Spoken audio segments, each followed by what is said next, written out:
जा, कहा रथ लेकर जाओ, 4 दिन वन दिखा करके वापस ले आना।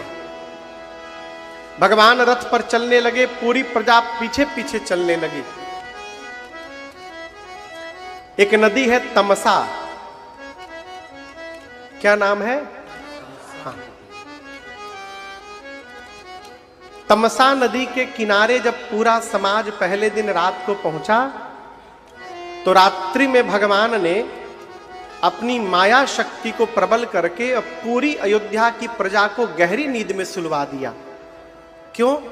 भगवान सोचे प्रजा मेरे साथ चलेगी तो मैं वचन का पालन कैसे करूंगा।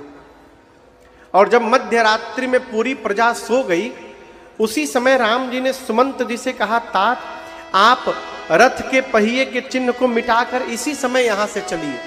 खोज मारी रथ हा को ताता। सबको सोता छोड़ भगवान मध्य रात्रि में चले गए। और दूसरे दिन भगवान दिन के तीसरे पहर में श्रृंगवेरपुर में गंगा जी के किनारे पहुंचे हैं।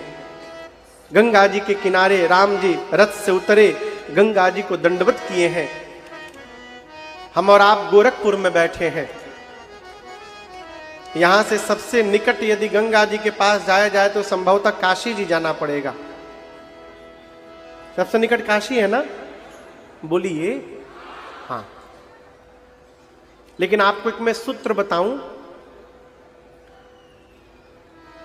कहा गया है कि कोई मनुष्य यदि 100 जोजन दूर बैठा हो, कितना? 1 जोजन में 12 किलोमीटर, तो 100 जोजन में कितना हो गया? 1200 किलोमीटर दूर भी बैठकर और यदि कोई गंगा जी के नाम का स्मरण करके जयकारा लगा दे तो उसे उसी समय गंगा स्नान का फल प्राप्त हो जाता है।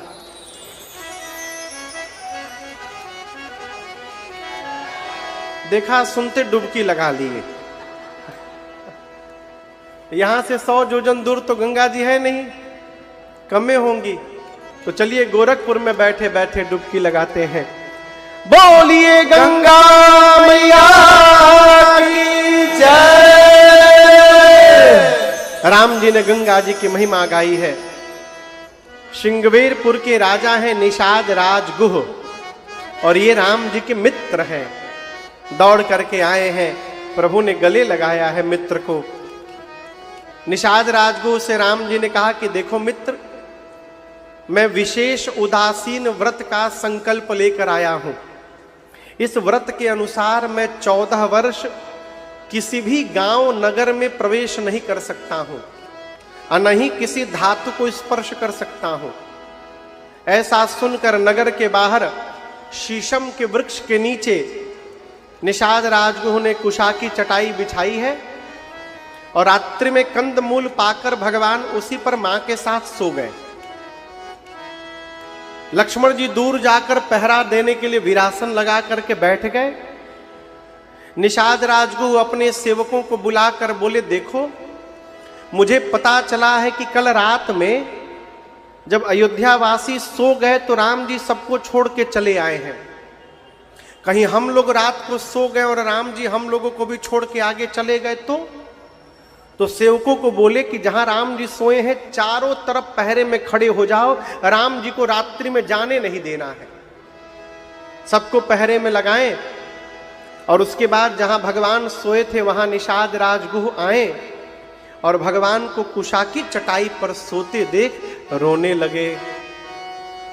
कहते हैं, कय कय नंदिनी मंदमते कठिन कुटिल पलकीन, जहि रघुनंदन जानकहि सुख अवसर दुख दे। कैकेयी जी ने बहुत बुरा किया। जिन राम जी के जीवन में सुख का दिन आने वाला था, कैकेयी जी ने दुख ला के रख दिया। लगे निषाद राजगुह मां कैकेयी को भला बुरा कहने। और आपको कहूं मैं, लक्ष्मण भैया इस बात को सुन रहे थे। लक्ष्मण जी ने निषाद राजगुह को कहा, इधर आइए, मेरे सामने आइए। बुलाकर बोले, क्यों रो रहे हैं? निषाद जी बोले राम जी को बड़ा दुख है। राम जी को क्या है? दुख है। दुख है। लक्ष्मण जी पूछे ये बताइए जिसको दुख होगा उसको नींद आएगी? बोलिए, जिसको दुख होगा उसको नींद आएगी? नहीं आएगी। निषाद जी बोले नहीं आएगी। लक्ष्मण जी बोले भैया तो चकाचक सो रहे हैं, यदि इनको दुख होता तो नींद कैसे आती? और आपने कहा कि कैकेयी मैया ने दुख दे दिया। निषाद जी, इस संसार में न कोई किसी को सुख दे सकता है, न कोई किसी को दुख दे सकता है। हम अपने द्वारा किए हुए कर्म से सुखी होते हैं और हम अपने ही द्वारा किए हुए कर्म से दुखी होते हैं। काहू न को सुख दुख कर दाता, निज कृत कर्म भोग सब भ्राता। ये का है? दिखाई नहीं देत घड़ी किसकी है? मेरी है ना। यह मोह है।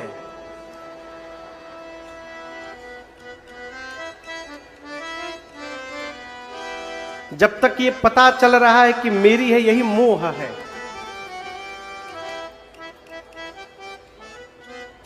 एक सूचना मैं दे दूं। पूर्व बेसिक शिक्षा मंत्री उत्तर प्रदेश सरकार के डॉक्टर श्री सतीश चंद्र द्विवेदी जी यहां पर उपस्थित हैं। बहुत बहुत स्वागत आपका। धन्यवाद। विराजे। श्रीमान हरिशंकर सिंह जी उपस्थित हैं। श्रीमान मुकुंद पांडे जी, श्रीमान गोपाल पांडे जी एवं नागपुर से चलकर आए श्रीमान राजेश त्रिपाठी जी। थोड़ा ठीक से बजा दीजिए। हो गया बस। फिर से आइए। ये का है? केकर है। यदि घड़ियां टूट जाए, ऐसा ना करिएगा ना। यदि घड़ी टूट जाए तो आप लोगों को कष्ट होगा? नहीं होगा। झूठ न बोलिए। ये घड़ी टूट जाए तो आप लोगों को कोई कष्ट नहीं होगा। जानते हैं क्यों? आपका इससे कोई मोह नहीं है। लेकिन मुझे अच्छा नहीं लगेगा। क्यों? मैंने इसको अपना मान लिया है, मेरा इससे मोह है। ये जो मोह है ना, यही हमको हंसाता है और यही मोह हमको रुलाता है। यही मोह हमको सुखी करता है, यही मोह हमको दुखी करता है। कोई किसी को न सुख देता है, न कोई किसी को दुख देता है। हमारा मोह हमको सुख दुख देता है। कैसे? हम मोह में सपना देखते हैं। ऐसा हो जाएगा तो वैसा हो जाएगा, वैसा हो जाएगा तो हम ऐसा कर लेंगे।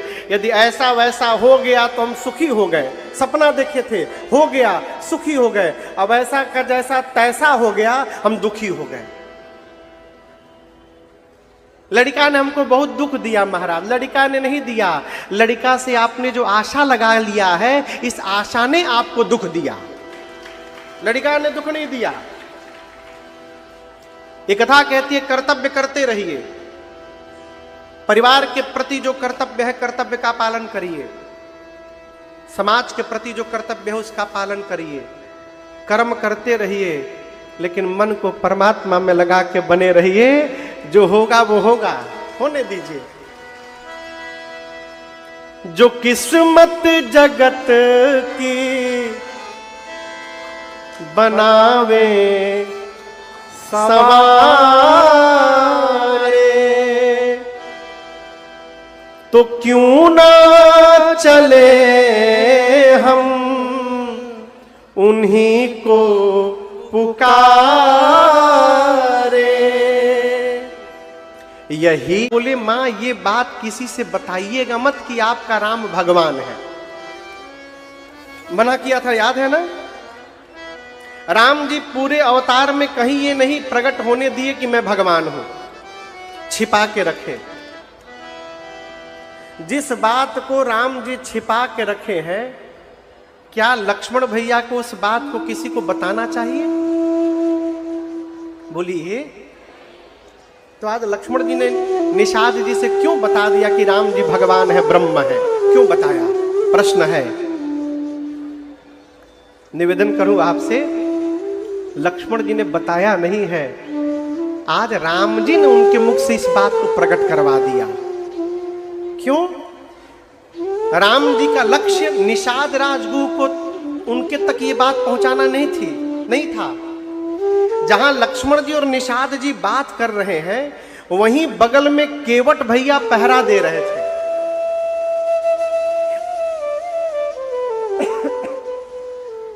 राम जी जानते हैं कि केवट जी के कान तक ये बात पहुंच जाए कि ये जो सामने सोए हैं राम जी, ये जीव नहीं है, राम जी जगदीश हैं और इनके चरणों में प्रीति करना ही जगत जीवन का असली परमार्थ है।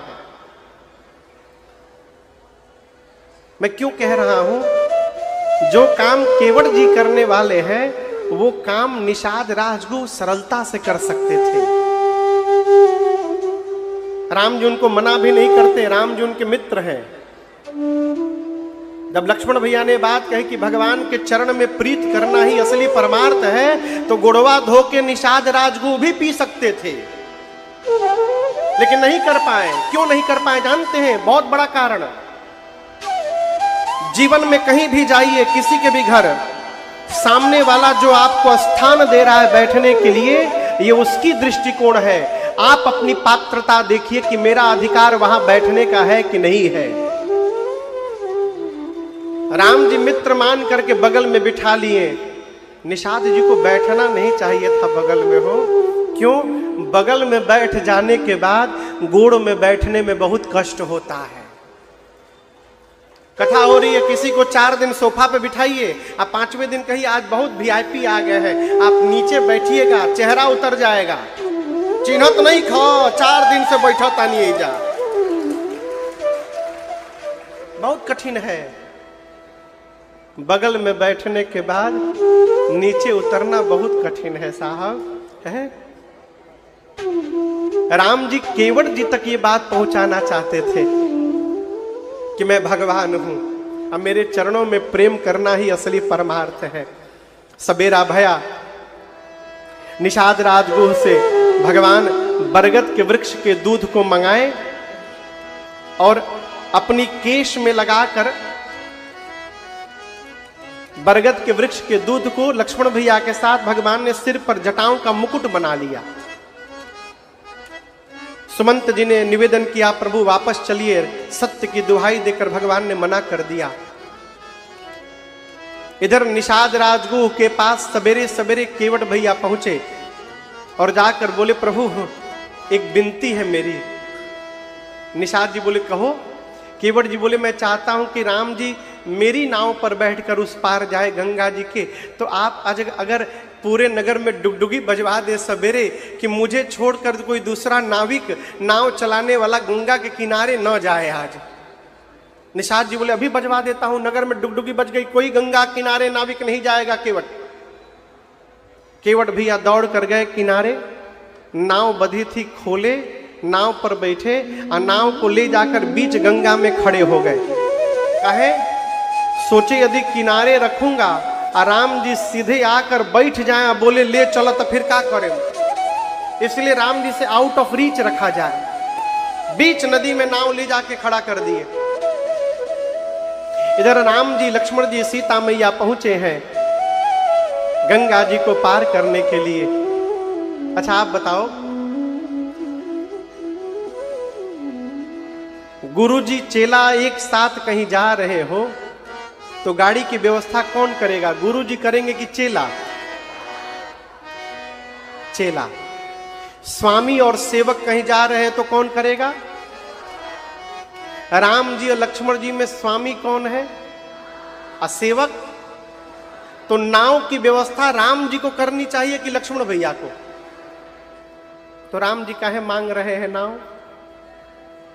प्रश्न है ना। राम जी चुपचाप खड़े रहते, लक्ष्मण भैया नाव की व्यवस्था करते। कारण है, राम जी अंतर्यामी है। राम जी ये जान रहे हैं कि आज केवट जी नाव लेके आने वाले नहीं है।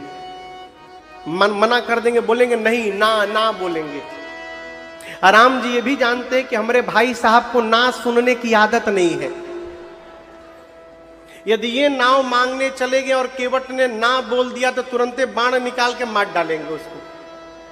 तो भगवान सोचे आज भगत को बचाना है, इसलिए राम जी ने लक्ष्मण जी से कहा कि देखिए लक्ष्मण जी, आप मैनेजमेंट सीखिए, पहले कैसे किसी से कोई वस्तु मांगी जाती है सीखिए। लक्ष्मण जी बोले सिखाइए। राम जी थोड़ा आगे गए, केवट जी बीच नदी में खड़े हैं और आप दर्शन करिए, जो भगवान पूरे जगत को देते हैं वो भगवान केवट के सामने हाथ फैला के खड़े हो गए। चौपाई का दर्शन करिए। बाबा कहते हैं मना नहीं किए, आगे कहते हैं कही तुम्हार मरम मैं जाना। केवट जी बोले मैं आपका मरम जानता हूं, मैं नाव नहीं लाऊंगा। क्या जानता हूं? मरम। किसी भी व्यक्ति से रैंडमली आप जाकर कही हम सब जानते हैं, बता देंगे। केवल इतना कही हम सब जान गए हैं, बता दे, वो आदमी टेंशन में हो जाएगा, न जाने क्या जान गया है, क्या बता देगा। केवट जी बोले मैं मरम जानता हूं, मैं नाव नहीं लाऊंगा। लक्ष्मण जी बोले भैया बचपन से आपके साथ मैं रहा हूं, एक साथ जन्म लिया, खेले पढ़े बढ़े, आज तक मैं आपका मरम नहीं जान पाया। ये अभी अभी मिला, केवट कहता है आपका मरम जान गया। क्या जान गया? राम जी बोले हम का जाने का जान गया, उसी से पूछो का जान गया। लक्ष्मण जी बोले कौन सा मरम जानते हो? केवट जी बोले वही जो आप नहीं जानते हैं। लक्ष्मण जी बोले सीधा सीधा बताओ क्या जानते हो? केवट जी बोले मैं जानता हूं आपके भैया कौन है।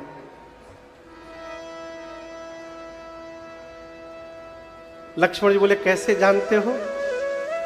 केवट जी बोले देखिए हमारे बाबा नाव चलाते थे, बाबूजी चलाते थे और उनके बाद मैं भी नाव चलाता हूं।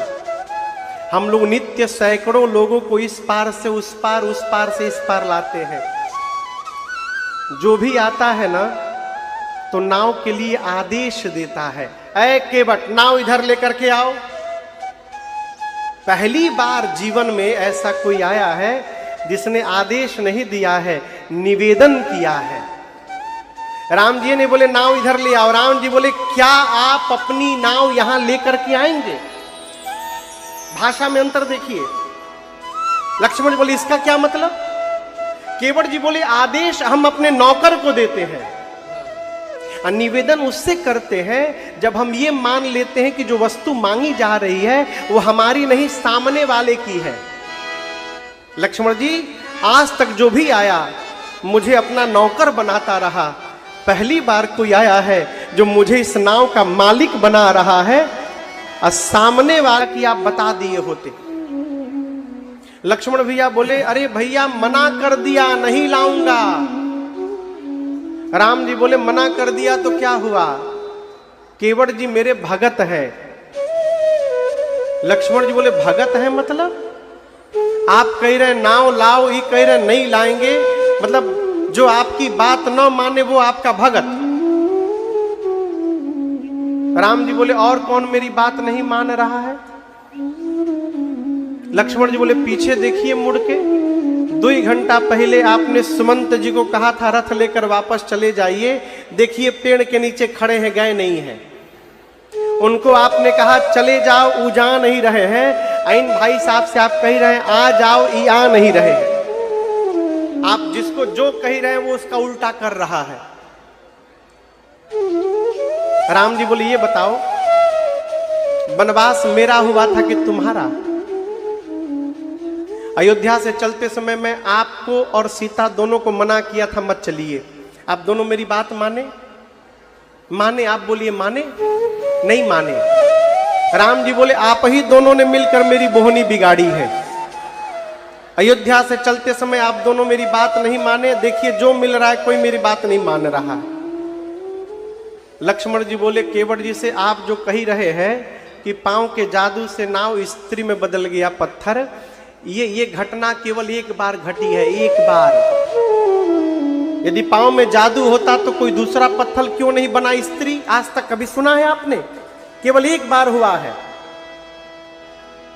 केवट जी बोले हम भी जानते हैं दूसरा पत्थर नहीं बना, लेकिन हम आपसे पूछ रहे हैं कौन सा पत्थर स्त्री बना था, आप बताइए। केवट जी बोले मैं बताता हूं, आप नहीं बता पाइएगा।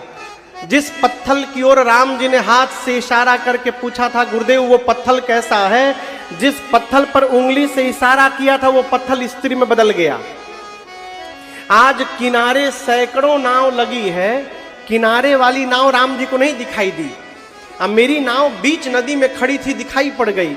राम जी ने मेरी नाव को भी हाथ से इशारा करके मंगाया है, नाव ले आइए। इसका मतलब इशारा हो गया है, खतरा आज भी मंडरा रहा है। अब मैं इतना बड़ा रिस्क लेने वाला नहीं हूं। पांव धुलवाइए, उसके बाद आपको ले चलूंगा। राम जी मौन है। केवट जी बोले प्रभु देखिए हम सत्य बता रहे हैं, हमारी घर में हमार 12 ठे लड़का है, अभी सब छोट छोट है, अभी बड़ा कोई नहीं हुआ है अभी बहुत। अरे पात भरी सहरी मेरे सकल सूत वारे वारे, हम केवट के जाति कछु वेदना पढ़ाए हो।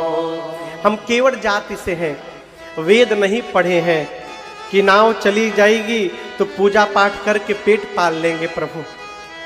और एक बात कहे राम जी, सब परिवार मेरो याही लागी राजा जो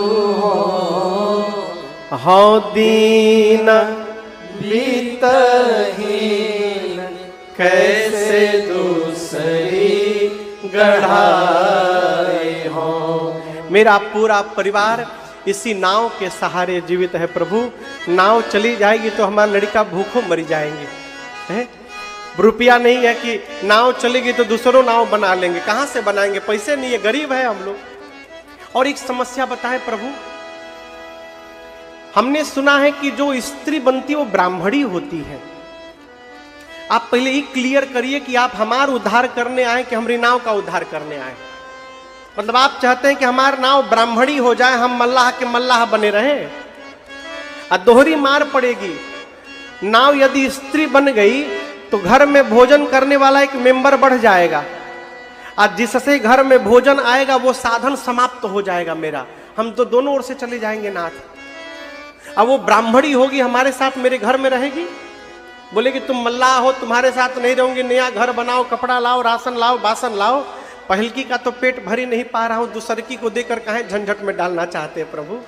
हमारे बाबा नाव चलाए हैं, बाबूजी चलाए हैं, मैं भी नाव चलाता हूं। नहीं जानौ कछु और कबारो, हम दूसरा कोई काम धंधा नहीं जानते। नाव चली जाएगी तो लड़का भूखों मर जाएंगे प्रभु। और एक बात कहे राम जी, ये सूत्र है, बोलूं, जीवन में किसी को कितना भी त्रास देना चाहिए, लेकिन कभी किसी की रोजी रोटी के साथ खिलवाड़ नहीं करना चाहिए, है? केवट जी बोले प्रभु ये नाव हमारी रोजी रोटी है, ये चलती है तो घर में भोजन आता है, हम दूसरा कोई काम नहीं जानते हैं नाथ, यही एगो काम हमको आवत है। आरे कुछ ना जनाला कुछ ना जनाला,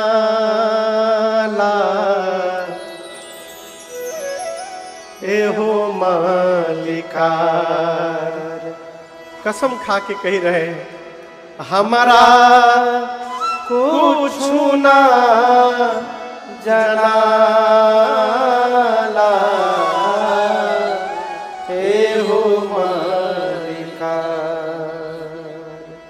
नाव बनी जाई नारी तमुरुखा बनब हम भारी, नाव बनी जाए नारी, तमुरुख बनब हम भारी। ए मलिकार कसम खा के कहतानी, ए हनैया के कमैया हमार बाल बच्चा खाना, ए हो मालिका हमरा कुछ न जनाला, ए हो मालिका। केवट जी बोले प्रभु कुछ नहीं जानते हैं, नाव चली गए जाएगी तो हमारे लड़का भूखों मर जाएंगे नाथ। एक बार पांव धुलवा लीजिए प्रभु, एक बार। लक्ष्मण जी सोचे कि ये बहुत बात कर रहा है, चलकर नाव पर बैठ जाए। जैसे राम जी को लेकर लक्ष्मण जी नाव की ओर बढ़े, केवट भैया बोले अरे दूरे राही है न जानी आई जी, आई लकड़ी के नैया के अब नारी ना बनाई जी, लकड़ी के नैया। दूर रहिए, बहुत हो गया बिनती, बहुत हो गया। मैं जान गया आप लोग को जाना होना नहीं, आप लोग टाइम पास करने आए हैं यहाँ पर। जाने वाला इतना टाइम लगाता है हाँ ना बोलने में। आप क्या समझते हैं, क्या समझ रहे हैं? मैं पांव धोऊंगा तभी आनंद होगा, नहीं धोऊंगा तो उससे अधिक आनंद होगा। लक्ष्मण जी बोले वो कैसे? केवट जी बोले पांव नहीं धोऊंगा तो नाव पर पांव नहीं रखने दूंगा, नाव पे पांव नहीं रखने दूंगा तो राम जी उस पार नहीं जाएंगे, उस पार नहीं जाएंगे तो यहीं रह जाएंगे, और जब यहीं रह जाएंगे तो नित्य दर्शन करने को मिलता रहेगा। इससे अधिक लाभ और क्या होगा जीवन में? मत धुलवाइए पांव, बहुत हो गया। आखिरी बार बोल रहा हूं, अब तक मैं बोल रहा था पांव धोऊंगा, अब मैं बोल रहा हूं पांव नहीं धोऊंगा। यदि आपको पार जाना है राम जी, यदि जाना है जाओ प्रभु पार अवश्य गा चाहूं। यदि आप अवश्य उस पार जाना चाहते हैं तो अब आपको कहना पड़ेगा कि मेरा गोड़ धो और मुझे उस पार पहुंचाओ। अब मैं नहीं बोऊंगा धोने के लिए, बहुत हो गया। 5 मिनट बीत गया, राम जी फिर कुछ नहीं बोले। लक्ष्मण जी डिस्टर्ब है, राम जी कि आखिर केवट भैया डिस्टर्ब है कि आखिर बोल क्यों नहीं रहे हैं। अचानक केवट जी के मन में एक बात आई और राम जी के चारों तरफ गोल गोल घूमने लगी। कौन घूमने लगा बोलिए? केवट भैया। लक्ष्मण जी पूछे ये क्या कर रहे हो? केवट जी बोले अब जाकर समझ में आया राम जी बोल क्यों नहीं रहे। लक्ष्मण भैया बोले क्या समझ लिए तुम? केवट जी बोले देखिए अब समझ में आया है, राम जी जो कपड़ा पहने हैं ना उस कपड़े में कोई पॉकेट नहीं है। राम जी के कपड़ा में कोई पॉकेट है नहीं। केवट जी बोले अब समझ में आया, पॉकेट नहीं है इसका मतलब राम जी भी हमरे नियन आज एकदम ठन गोपाल है, कुछ है वो नहीं इनके पास। अब मैंने अपनी इतनी गरीबी सुनाई है कि नाव चलेगी तो रुपया मिलेगा उतराई, और उसी उतराई से घर में भोजन जाएगा। राम जी के पास देने के लिए कुछ है नहीं, इसी संकोच के कारण नहीं बोल। यही बात थी ना, पहले बताना चाहिए ना आपको राम जी पहले। चलिए मुक्त करता हूं। क्या करता हूं बोलिए? मुक्त।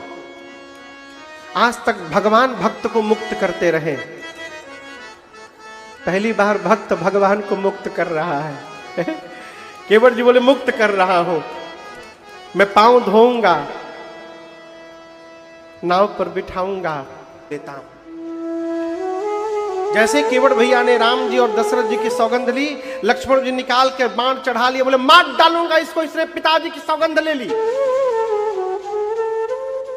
केवट भैया बोले बहुत सुंदर है। बड़ा भाई हाथ फैला के मांग रहा है और छोटका भाई बाण दिखा के डरा रहा है। आपको क्या लग रहा है मैं मर जाऊंगा? आज मैं मरने वाला नहीं हूं। लक्ष्मण जी बोले असली बाण है, मर जाओगे। केवट जी बोले यही तो आप नहीं समझ पा रहे हैं। मैंने सुना है कि मरते समय आपके भैया का नाम यदि मुख पर आ जाए तो वो जीव मरता नहीं है, उसका उद्धार हो जाता है। मैं मरूंगा तो राम जी का नाम नहीं, आंखों के सामने साक्षात राम जी खड़े रहेंगे। ऐसी मृत्यु संसार में किसी को नहीं मिलने वाली। तुरंत मारिए मुझे बाण, मैं अभी मरने को तैयार हूं। और आपको एक बात बताऊं, मरते समय मुख में गंगा जल दिया जाता है। आप बाणेंगे, मारेंगे, मैं मरूंगा, लेकिन टेंशन ना करिए, बाण लगते गंगे जी में कूदूंगा। मैं बगले में गंगा जी हैं, और 2-4 बूंद नहीं पीऊंगा, जबले प्राण न निकल जाए तब तक पीता रहूंगा। तुरंत मारिए।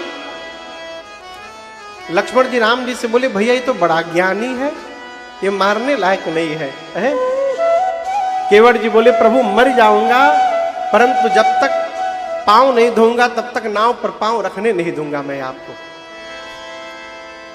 सुन के वटके बैन प्रेम लपेटे अटपटे, बिहसे करुणा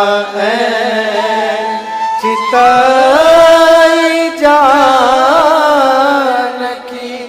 लखन तना। केवट जी की अटपटी बात सुनकर भगवान बिहस पड़े। कौन सी अटपटी बात? कोई भी आदमी सौगंध लेता है तो अपने बाबूजी की और अपनी लेता है। केवट जी भगवान के प्रेम में इतने पगे हुए हैं, उनको ध्यान ही नहीं रहा कि हम अपने बाबूजी की सौगंध ले रहे हैं कि राम जी के बाबूजी की ले रहे हैं। भगवान राम जी हंसे, और दर्शन करिए भगवान कब हंसते हैं। लोग खड़ा बैल जगह गायब हो गई।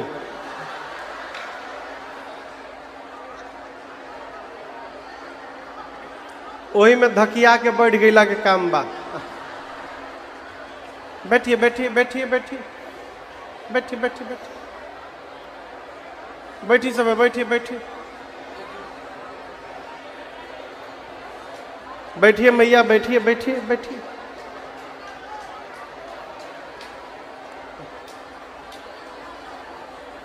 बैठिए बैठिए प्रभु बैठिए बैठिए बैठिए।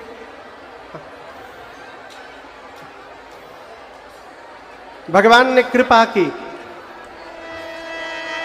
केवट भैया पर कृपा की। कृपा सिंधु बोले मुस्काई, सोई करू जही तव नाव न जाई। आइए चौपाई गाते हैं। बाबा बोले कृपा सिंधु बोले मुस्काई, कृपा सिंधु बोले मुस्काई, सोई करो जही तव नाव न जाए। सोई करो जही तव नाव न जाए। बेगियानो जल पाय पखारो, बेगियानो जल पाय पखारो। होत विलंब उतारहि पारो, होत विलंब उतारहि पारो। केवट रामा रजाय सुपावा, केवट राम रजाय सुपावा। पाने कठवता भरे आवा, पानी कठवता भरे आवा, पानी कठवता भरे आवा। राम जी ने कृपा की। जिलाधिकारी महोदय हैं कि चले गए? अरे चले गए, कोई बात नहीं। यहाँ गोरखपुर के जिलाधिकारी महोदय आए थे थोड़ी देर पहले, श्रीमान दीपक मीणा जी। व्यस्तता होती है, अधिकारी लोग कहाँ समय व्यस्तता होगी, चले गए होंगे। फिर भी बहुत बहुत उनका अभिनंदन, स्वागत, जय जय। प्रभु ने कृपा की, कहा केवट जी आप वही करिए जिससे आपकी नाव बच जाए। क्या करिए? सोई करूं जेही तव नाव न जाई, आपकी नाव बच जाए वही उपाय करिए। केवट जी बोले हम पहले बोले थे हम गंवार हैं, हमको इतनी भारी भाषा समझ में नहीं आती है, क्या करूं, साफ साफ बताइए हम क्या करें। अंत में राम जी ने स्पष्ट कह दिया, बेगी आनु जल पाय पखारो।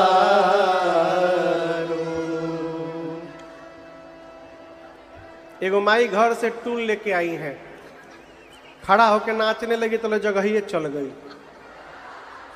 अब टूल लेके खड़ी है, कहाँ टूलवा रखे बुझाते नहीं है, जगह मिल गई, माई बैठिए, वही बैठिए, हाँ बैठिए। भगवान ने कहा बेगी आनु जल पाए पखारो, तुरंत जल लाओ पांव पखारो, हो तब विलंब विलंब हो रहा है, उतारो पारो पार उतारिए। जैसे राम जी ने कहा पांव पखारने के लिए, अब तक केवट जी खड़े होकर बात कर रहे थे, जब राम जी ने कहा पांव पखारने के लिए तो केवट भैया बैठ गए। लक्ष्मण जी बोले भैया ये तो बैठ गए। राम जी बोले पूछो काहे बैठ गए। केवट जी से लक्ष्मण जी बोले धोने के लिए बोले हैं, काहे नहीं धो रहे हैं। केवट जी बोले धोने के लिए बोले होते तो धो दिया होता, राम जी पखारने के लिए बोले हैं, धोने के लिए नहीं बोले हैं। लक्ष्मण जी बोले भाई साहब ये धोना पखारना अलग अलग है का। बोले एक ही रहता तो दो शब्द क्यों बनाया जाता। धोने का मतलब पानी लेके रगड़ के धो दो, अब पखारने का मतलब पत्नी को, बच्चों को, सबको, परिवार को बिठा करके और सबके सामने धोने का नाम है पखारना। राम जी पखारने के लिए बोली, अकेले कैसे पखार दूं। लक्ष्मण जी ने राम जी से कहा भैया इतना भारी शब्द काहे बोल दिए आप, सीधा सीधा बोले होते धो दो। राम जी बोले मैंने नहीं बोला, यही तब से कही रहे थे कि मोहि पद पदुमा पखारन कहू, यही कह रहे थे पखारने के लिए, कहिए कहिए, मैंने बोल दिया। केवट जी बोले प्रभु जाएं, लड़का मेहरारू सबको बुला के ले आए। लक्ष्मण जी बोले कहीं नहीं जाना है, 4 घंटा तुम बर्बाद कर दिए हो, कहीं नहीं जाना, जो करना अकेले करो। अब लक्ष्मण जी मना कर रहे हैं नहीं जाना है, केवट कह रहे प्रभु जाना है, का आज्ञा है। राम जी लक्ष्मण जी का भी मन नहीं तोड़ सकते, भगत का भी। राम जी ने केवट जी को आंख से इशारा किया, जैसे भगवान ने इशारा किया, अरे प्रभु रुख पाई के, भगवान का इशारा मिला, केवट जी भाग गए। बुलाई बालक घर नीहू, दौड़े केवट भैया गांव की ओर। लक्ष्मण जी बोले भैया बिना बोले भाग गया। राम जी बोले भाग गया तो हम क्या करें, भाग गया तो भाग गया। Do you have any option, कोई दूसरा उपाय है? नहीं, तो चुपचाप खड़े रहो।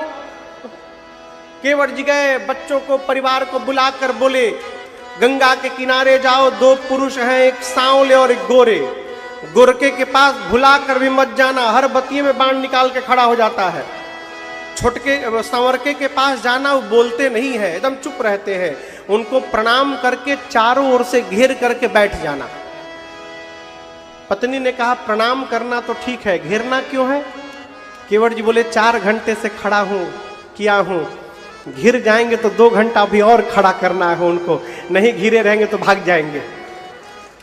केवट जी का परिवार आया, बंदी के चरण चहु दिशि बैठे घेरी, भगवान को घेर कर पूरा परिवार बैठ गया केवट जी का।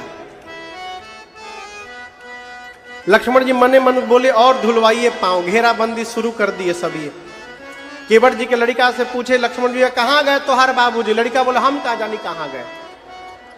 केवट भैया घर गए, सोचने लगे किसमें गुड़वा धोआ जाएगा। 2 बर्तन था, कठौता और कठौती। कठौता जानते हैं आप लोग, कितना सुंदर लोहा का होता है ना, हाँ लकड़ी के होता है। अच्छा, लोहों में कई लोग हाँ कई हा, लकड़ी का कठौता और कठौती होता है। केवट जी सोचे यदि कठौती ले चलूंगा, स्त्रीलिंग है, जड़ी बूटी का असर हो गया तो स्त्री बन जाएगी। कठौता पुल्लिंग है, यदि असर भी होगा तो लड़का बनेगा आदमी। यदि कठौतवा लड़का बन गया ना तो फिर उसी से नाव चलवाऊंगा, दिन भर शाम को हिसाब लिया करूंगा। छोटा कठौता लिए, कितना बड़ा? अरे छोटो सो कठौता भरी आनी पानी गंगा जू को। छोटा सा कठौता लेकर आए गंगा जल भरकर। लक्ष्मण जी कठौता का साइज देखते आग बबूला हो गए, बोले भैया जानबूझ के छोटा लाया है, जानबूझ के। केवट जी बोले हमारी घर का सबसे बड़का बर्तन यही है, जौन रहेगा वही न लाएंगे। जिसको आप छोटा कह रहे हैं, हमारी आंख से देखिएगा तो वही बड़ा दिखाई देने लगेगा आपको। हम क्या करें? छोटा सा कठौता लाए, इतना छोटा था कि उसमें राम जी का एक ही पांव आए। केवट जी बोले प्रभु दाहिना पांव रखिए। भगवान रखे, केवट जी रगड़ के धोए, पांव पोंछ के बाहर रखे, अब पूरा का पूरा पानी पी गए चरणामृत। बोले प्रभु बायां बाकी है, अभी फिर से लाना पड़ेगा। दोबारा गए, बायां पांव रखे और धो करके बैठ गए। अब निकाल नहीं रहे पांव। राम जी बोले पांव निकालो। केवट जी बोले प्रभु एक गलती हो गई हमसे। राम जी बोले क्या कर दिए? बोले प्रभु दाहिना पांव धो दिया था, आप फिर नीचे रख दिए, फिर धूल लग गया उसमें। राम जी बोले ऐसे तो जितनी बार धोगे उतनी बार लगेगा। केवट जी बोले इसीलिए तो बायां नहीं निकाला हूं अभी। एक काम करिए, बायां पांव को ना आप मेरे गमछा के ऊपर रख दीजिए यहां पर, और दाहिना को एक बार और धोना पड़ेगा हमको। लक्ष्मण जी बोले भैया बर्दाश्त नहीं खे वक्त, अब तो डबल मारे लागली। राम जी बोले कोई बात नहीं, जाओ ले आओ। तीसरी बार गए, जल लाए, भगवान का दाहिना पांव दोबारा धोए और तीनों बार का पानी अपने आप अपने पी गए। अब भगवान केवट जी के गमछे पर खड़े हैं। लक्ष्मण बोले हो गया ना, जो तुम 4 घंटा से बोल रहे थे पूरा हो गया, मन की आस पूछ गई, अब लेके चलो। केवट जी बोले कहां लेके चलो? ये हमारा लड़का हमारा मुंह देखने आए हैं। जब परिवार आके बैठा है, घेर करके मुंह देखने बैठा है। राम जी आप ध्यान नहीं दिए, हम जब तीसरी बार पी रहे थे ना, हमारा जो छोटका था ना, हमको ऐसे करके देख रहा था। राम जी एक बार यदि और धुलवा लीजिएगा ना प्रभु, एक बार, तो बच्चों को थोड़ा प्रसाद मिल जाएगा। लक्ष्मण जी बोले 3 बार तुम पिए तो बच्चों की याद नहीं आई तुमको? केवट जी बोले पहले हमार भर जाए तब ना इनके भरे प्रभु। मैं भर गया 3 बार में, एक बार और आखिरी बार प्रभु, एक बात तो कोई है ही नहीं है, आखिरी बार। राम जी बोले जाओ। चौथी बार गए, जल लाए, धोए, और आप उस दृश्य की कल्पना करिए। राम जी खड़े होकर देख रहे हैं और केवट जी अपने हाथ से बच्चों का मुख खोल करके भगवान का चरणामृत डाल रहे हैं। अब भगवान के सामने पूरे परिवार का उद्धार कर दिया केवट भैया ने। राम जी खड़े खड़े देखते रह गए, पूरा परिवार तार के रख दिया केवट भैया ने। लास्ट में थोड़ा सा पानी बच गया, केवट भैया अपने पीने जा रहे थे, लक्ष्मण जी हाथ पकड़ लिए, बोले रुको 2 मिनट, तुम पहले याद करो तुम्हारे घर का कोई बाकी तो नहीं रहा, कौन रिश्तेदार मामा नाना केहू हितई आइल होके घरे बैठल होके, कोई बचा तो नहीं है? केवट जी बोले नहीं सरकार, पूरा परिवार यहीं पर है। लक्ष्मण जी बोले ठीक है अब तुम पी जाओ। लक्ष्मण जी जो बचा था वो भी पी गए। केवट भैया, अब लक्ष्मण जी बोले ले चलो। केवट जी बोले गांव वाले आप लोग तो उस पार उतर के चले जाइएगा, हमको इसी गांव में रहना है। गांव वाले छोड़ेंगे हमको? कहेंगे बेईमानी किए हो हम लोग के साथ, क्यों झगड़ा में डालना चाहते प्रभु, एक झंझट से निकाल के। इसके बाद तो कोई बचा ही नहीं, इसके बाद तो कोई नहीं बचा। आखिरी बार राम जी, एक बार, बस एक बार और एक बार प्रभु। भगवान बोले अच्छा जल्दी जाओ। 5वीं बार गए, जल लाए, धोए, लगे गांव वालों को चरणामृत बांटने। बांटते बांटते केवट भैया आंख से ओझल हो गए। जो खेत में खेती कर रहा है, खेत में जाके पिला रहे हैं उसको। 2 घंटा टाइम बीत गया। लक्ष्मण जी गंगा के किनारे आग बबूला टहल रहे। केवट जी के बच्चों से बार बार पूछते, कहाँ गए तुम्हारे बाबूजी? लड़का बोले, हम कहाँ जाने कहाँ गए, हम तो ही बैठे हैं। केवट जी बांटते नाचते उधर से आए। लक्ष्मण बोले, एक शब्द नहीं बोलोगे अब तुम कुछ भी, चुपचाप उस पार ले चलो। केवट जी को लगा आप बोलूंगा तो मार डालेंगे। तो केवट जी राम जी के पास गए, जाकर बोले, प्रभु नमस्ते। प्रभु नमस्ते प्रभु। राम जी बोले, ई का है? बोले, प्रभु एक बार और धोऊंगा। राम जी बोले, मजाक बना के रखे हो? एक बार कितनी बार धोगे? हम लोग कब से खड़े हैं यहाँ पर, कितना विलंब हो रहा है पार जाने के लिए। केवट जी बोले, प्रभु ऐसे मत बोलिए, आपसे पहले भी कई लोग पार जाने के लिए खड़े हैं। राम जी बोले, दिखाई तो कोई नहीं दे रहा है। केवट भैया बोले, यही तो बात है नाथ, आप देख लिए होते ना तो वो सब कब के पार हो गए होते। आपकी दृष्टि नहीं पड़ी इसलिए सब फंसे हुए हैं। राम जी बोले, किसकी बात कर रहे हो? केवट भैया बोले, हम अपने पितरों की बात कर रहे हैं नाथ। जो स्वाद मेरी जिह्वा को मिला है वही स्वाद मैं अपने पितरों को देना चाहता हूं। राम जी बोले, जाओ शीघ्र जल लेकर आओ। केवट रामा रजाय सुपावा, केवट रामा रजाय सुपावा, पानी कठौता भरिए आवा, पानी कठौता भरिए आवा, अति आनंद उमगिया अनुरागा, अति आनंद उमगिया अनुरागा, चरण सरोज पठारन लागा, चरण सरोज पठारन लागा, चरण सरोज पठारन लागा। केवट भैया जल लाए, अति आनंद अति अनुराग अति उमंग के साथ पांव पखारे और उसी चरणामृत से पितरों को तर्पण करके अपने सभी पितरों को केवट भैया ने मुक्त कर दिया। देवता केवट भैया पर पुष्प की वर्षा करके कहते हैं, आज भूभाग पर केवट जी से अधिक पुण्यशाली कोई दूसरा नहीं है। बोलिए केवट भैया की जय। अपने पार हुए, परिवार को पार किए, पितरों को पार किए, सबको पार करने के बाद केवट भैया भगवान को गंगा पार किए और उस पार पहुंचाए। सबसे पहले नाव से सीता मैया उतरी, फिर राम जी उतरे, फिर निषाद राज गुह उतरे, फिर लक्ष्मण भैया उतरे और सबके उतरने के बाद केवट उतरे दंडवत कीन्हा, प्रभु ही सकुच एहि नहीं कछु दीन्हा।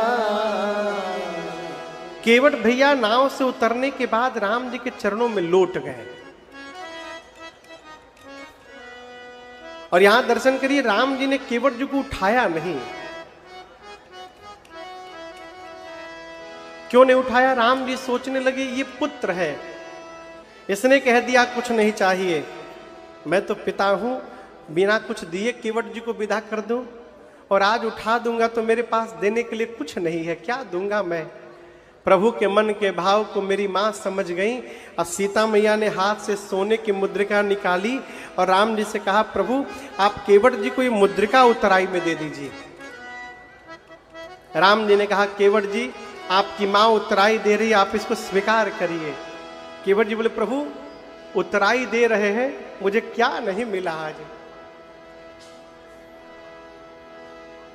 नाथ आज मैं काह न पावा, मिटै दोष दुख दारिद दावा। केवट जी भगवान के चरण में गिरकर रोने लगे। आरे चरनिया में गिर